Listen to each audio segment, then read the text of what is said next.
Hello, welcome to Irish Football Fan TV. This is a little video just on 5 players I think should really get first team football and need it this season more than ever, probably.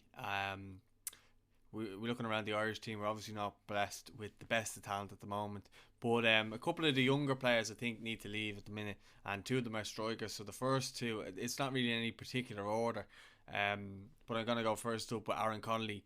I think he needs to force his way into the Brighton team, and he has done previously, and he's well capable of it.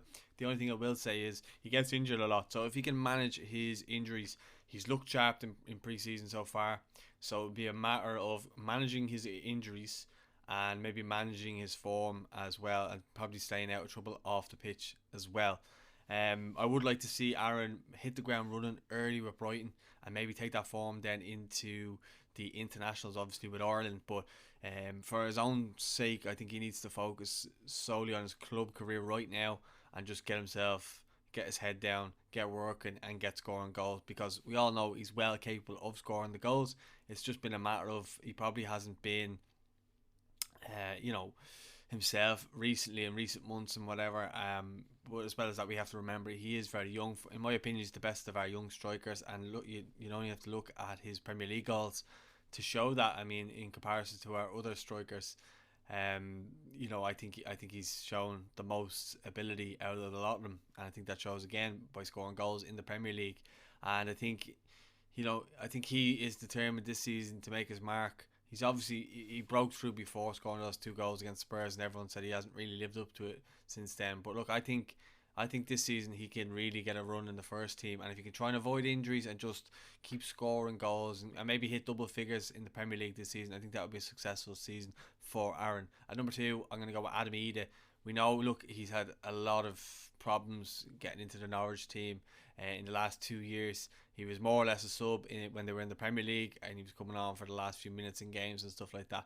And then last season he was injured for a lot of the season and got COVID as well. So the season wasn't great for him, although he did make his international debut and seemed to be the figurehead of Stephen Kenny's attack. But he'll be hoping that this season he can be a first team regular. Do I think it's at Norwich? Probably not. I think he might go out somewhere on loan before the window shuts. It depends probably on Norwich making signings, but I do think that maybe either going to a top level championship side who are maybe looking to get themselves promoted, and him there maybe being the main man in the attack for them could be the best thing for him. So I think he if he gets game time and goals, and he's coming into the international period as well, high on confidence, I think that will help him largely. And look, I think anytime he's really played a run of games with Norwich, he's scored goals. He did score the goal that clinched the league for them.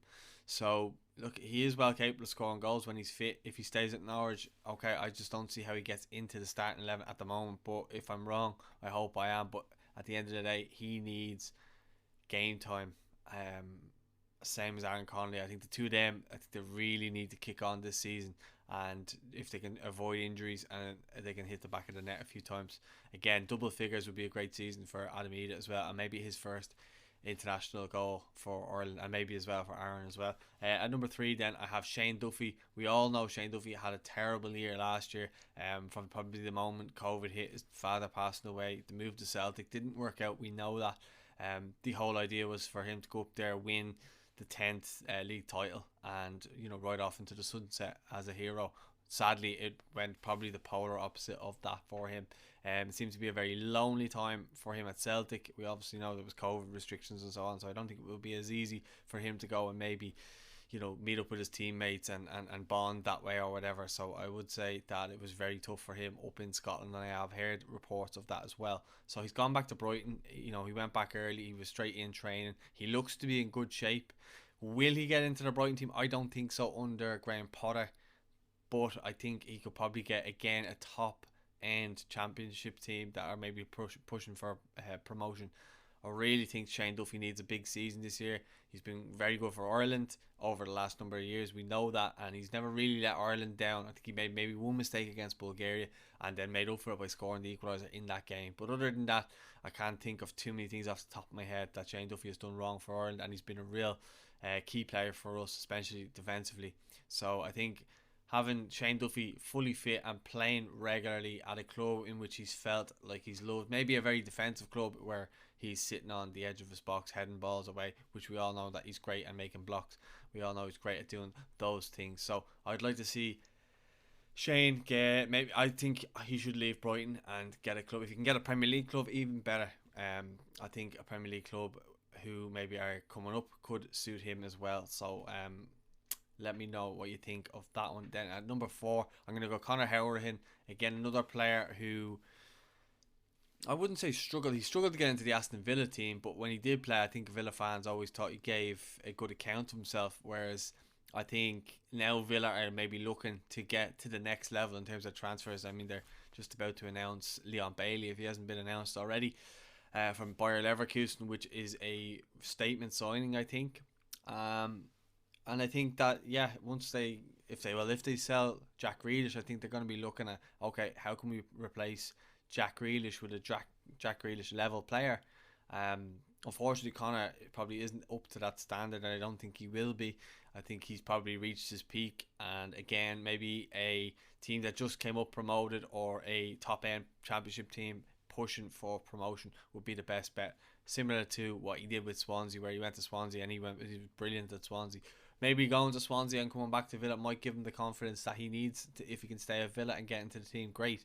But I just think that they will be looking to probably take it to the next level in terms of their transfers and stuff like that. I think once they sell Grealish, they'll be able to buy more, and I think that's what they'll do. And I think they may, if they get a good bid for Conor, I think he'll be on his way as well. And you can hardly blame him. He's went and played for Swansea. When it looked like he could have probably stayed at Villa, but he wanted to, obviously with international football, he wanted to continue playing for Ireland, so he wanted to be playing first team football. Unfortunately, he got injured just before the last camp there and missed out, so it was just unfortunate in that case. But I think if he can get into a first team of a club, I think he'll be thereabouts in the Ireland squad when it's picked in a month's time.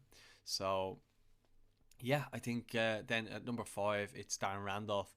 Look, he's got Fabianski now and probably Areola in front of him on loan from PSG, who had a really good season with Fulham. You know, personally, I don't think Fulham had a great season themselves, but personally, I think he was, I suppose, a highlight in a bad season for Fulham. And I think him going in there screams to me that Darren Randolph's probably going to be third choice, and that's not good news for him or for Ireland. I think we need Darren Randolph in and around our squad, regardless if he's playing or not. I think his wisdom and his guidance to the youngsters has really helped them, and the fact that he's been very good with the younger players coming through, Queven Gallagher and Mark Travers and Gavin Bazunu now. So I think if you're looking at Randolph, you're probably saying, okay, if you can get a club like you were at with Middlesbrough, who at the time were probably pushing for promotion and playoffs, I think that would be a perfect club for Darren, because it will also keep him busy in terms of in the goal and busy in terms of playing. So if he could even leave on loan for a season because Areola's in there,